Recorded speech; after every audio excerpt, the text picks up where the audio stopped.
જે એક અવસર મળ્યો છે, એક મહાપુરુષ ગંગારામ મહારાજ આપણી પાસે વચ્ચે છે જ.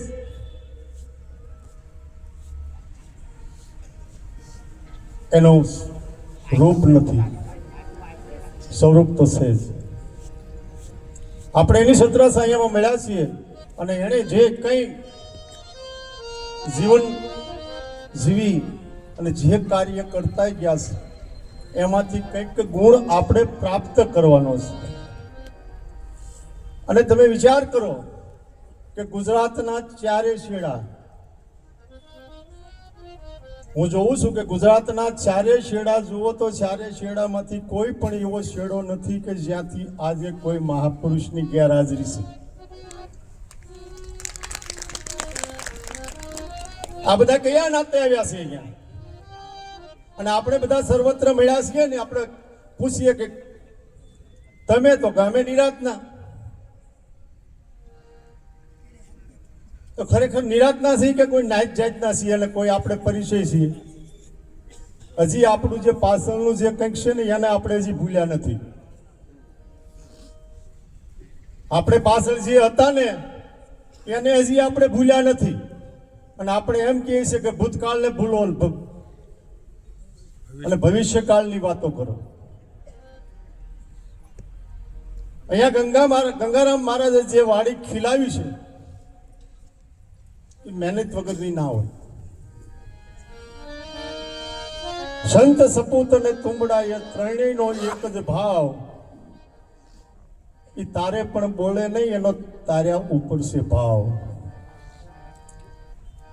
આ જગતમાં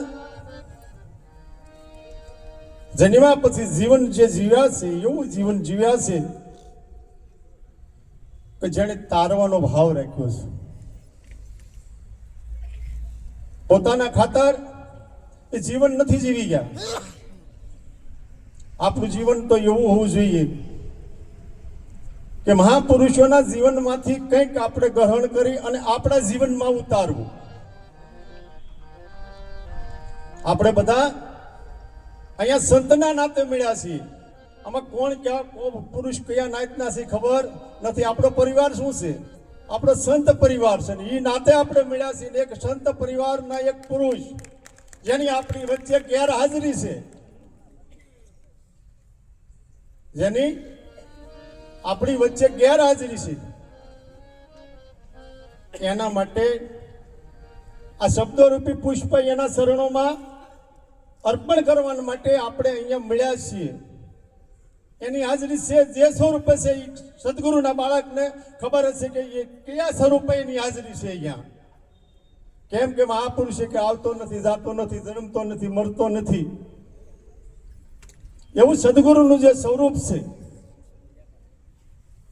એ આપણી વચ્ચે હાજર છે. અને એના ગુણ ગાવા આજના દિવસે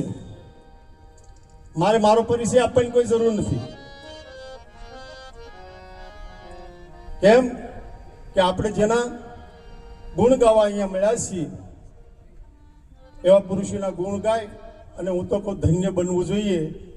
તો બેનના હુકમને માન આપીને આજના પ્રસંગમાં વધારે ન બોલતા અહીંયા મારા શબ્દો ગંગારામ મહારાજના શરણમાં અર્પણ કરી મારી વાણીને વિરામ આપું છું. બોલો સદગુરુ મહારાજની. જે થોડીક ધીમી પડી છે અને વોઇસ થોડોક આપો. હાલો. સદગુરુ નિરાંત મહારાજની જય.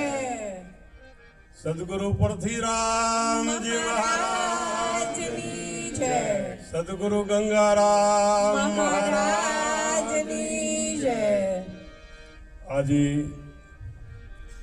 ગંગા પ્રગટી ગામથી અને સીધી આવી છે શહેર. જાવું હતું વૈકુંઠમાં અને મારો પ્રભુ પધાર્યા છે આજે ઘેર.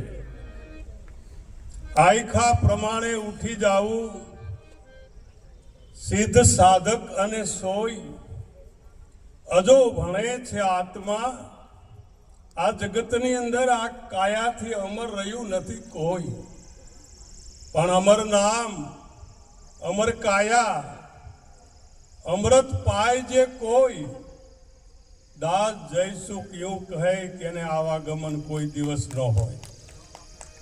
આજે ગંગારામ બાપુ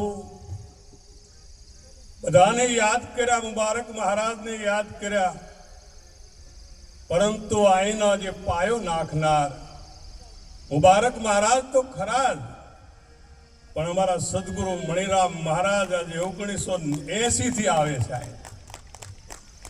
અને મણિરામ મહારાજ વાસ થયો વિશ્વાસથી. આ નિષ્ઠાનો છે પ્રતાપ.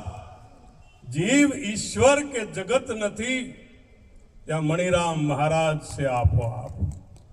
અને એવા પરથીરામજી મહારાજ જે જ્ઞાનના દાતા કહેવાય, એવા અધિષ્ઠાનના પદે બેઠા છે. ત્યારે આ જગતની અંદર મહાપુરુષો કહે છે કે જ્યાં સુધી ભૂતકાળ ભીતરમાં પડ્યો હોય, ભૂતકાળ આપણા ભીતરમાં જ્યાં સુધી પડ્યો હોય ત્યાં સુધી એને અધિકારી કહેવામાં આવતો નથી. એને કોઈ પણ પદનો અધિકારી કહેવામાં આવતો નથી. કારણ કે અધિકારીને આપદા બુદ્ધિ બિચારી બાપડી, એક થોડા ખારું ઠઠું રે કેસે બૂટો કાપડી. જ્યાં સુધી અંતકરણની અંદર મલિન વાસનાઓ જ્યાં સુધી સવાર રહેશે ત્યાં સુધી શબ્દ અને સુરતાની સાથે કોઈ દિવસ જોગ થતો નથી. અને જ્યારે શબ્દ અને સુરતાની સાથે યોગ થાય છે ત્યારે એને અનુભવી રૂપી પુત્રનો જન્મ થાય છે. અને એને અનુભવી રૂપી પુત્રનો જ્યારે જન્મ થાય છે ત્યારે નિરાંત મહારાજ કહે છે કે અનુભવ જેના અંતરમાં ઉદય થયો, કૃત્ય તો તેના ટેડાક જેણે પોતે પોતાનો આત્મા લયો. આ જગતની અંદર જેના કર્મોને નાશ કરી નાખ્યા છે એવા અવિનાશી પુરુષ, અખંડ પુરુષ, અમર પુરુષ, એવા મહાપુરુષની છત્રછાયાની નીચે ગંગારામ મહારાજે, હું એની સાથે ઘણું ફર્યો બાપુ, નિકટથી જોયા છે. આ વાડીથી માંડી, માંડવીથી માંડી, ઉમરપાડા, સોરાપાડા, ડેડિયાપાડા, કરતલ, પાડી, મહારાષ્ટ્રની બોર્ડર નહીં પણ ઠેઠ MP સુધી જેણે પોતે અથાગ મહેનત કરીને જ્ઞાનનો જેણે દીવો પ્રગટ રાખ્યો છે એવા દયારામ મહારાજના શિષ્ય ગંગારામ મહારાજને એક વખત તાળીઓથી વધાવી લે. એમના સુપુત્રો અને એમના જે કાંઈ પરિવાર ભક્તો, એમણે જે આ મળી મહિમાને આગળ વધારી, અને આપણે એના નામને તો શું, પણ મહાપુરુષો કહે છે કે આ જગતની અંદર સદગુરુ પાસેથી જે નામ સમજ્યા છે, અને એ નામ જમીન આસમાનના ધડે છે. એ કોઈ દિવસ ન પડે, અને કદાચ પડે શરીર, પોતે પડતો નથી પણ શરીર પડે તો એને ધજા અને નાળિયેર ચડે હો. એમ જેને જેને આ મનુષ્યનું શરીર મળ્યું છે સદગુરુના શરણે, અને એ શરીર લઈ અને જેને સેવા કરી છે એને ભગવાન શાંતિ મળી છે. શાંતિ મળી છે શેનાથી? જેના સદગુરુના બોધથી જેને સંતોષ છે એને જ શાંતિ મળે છે. અને સંતોષ જેના ભીતરમાં છે એની આ જગતમાં દરેક જગ્યાએ સુગંધ આવે છે.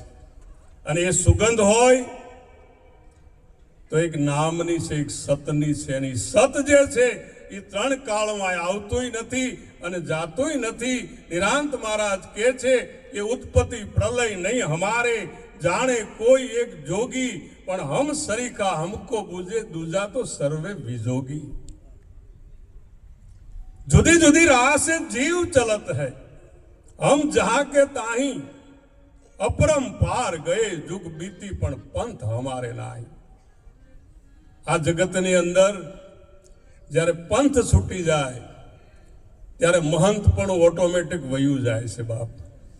पंथ જ્યારે છૂટે, मैं था तब गुरु नहीं था, गुरु था तब मैं नाही, प्रेम गली इतनी साकड़ी के एમાં दो समावत नहीं। સદગુરુ પરમાત્માના આશ્રય નીચે બેઠા છીએ અને એ આશ્રય આપણા ભીતરની અંદર સત્ય રૂપે સદાયના માટે અજવાળતો રહે। ગંગારામ મહારાજના ભીતરમાં જે જ્ઞાન હતું અને એ પૂછતા પણ, એક ફૂલ હોય, મારા ઘેર આવ્યો તો મને પૂછ્યું કે આ ફૂલની અંદર સુગંધ શેની આવે છે? ફૂલની અંદર સુગંધ શેની આવે છે? હકીકતમાં જો ફૂલની અંદર સુગંધ આવતી હોય તો ગુણની સુગંધ આવે છે। અને ગુણની સુગંધ ક્યારે આવે? કે જેણે નિર્ગુણની અનુભૂતિ કરી હોય। અને નિર્ગુણની અનુભૂતિ કરી હોય અને જે પુરુષ મૌન થઈ ગયો હોય, એ પુરુષના ભીતરની અંદરથી અખંડ આનંદની હેલી ઉભરાય છે। તો આજના પવિત્ર દિવસે ગંગારામ મહારાજના પૂર્ણતિથિ નિમિત્તે આપણે સૌ ભેળા થયા છીએ। એમના જ્ઞાનની વૃદ્ધિ તો થઈ જ જશે, કારણ કે એનું નામ અખંડ છે। અને એમના ભીતરની અંદર જે ભાવ, પ્રેમ અને લાગણી એ પણ આપણા ભીતરમાં આવે, એટલું કહી મારી વાણીને વિરામ આપું। કારણ કે પરમ પૂજ્ય પથીજી મહારાજનું સત્સંગ ભાગ્ય તમને મળે અને એવા મહાપુરુષના શબ્દો, સત્ય શબ્દો, અને એ એકાદો શબ્દ જો ભીતરમાં ઉતરી જાય તો એમને બીજું કાંઈ અપેક્ષા નથી। જાણેલું હોય એને તાજું થઈ જાય અને જિજ્ઞાસુ હોય તો એનો દીપક પ્રગટી જાય। આવ્યો સત્સંગ લઈ અને પરમ પૂજ્ય મહારાજ શ્રી પૃથ્વીજી બાપુ અહીંયા આવ્યા છે, એમની લાભ લઈએ। બોલો સદગુરુ મહારાજ।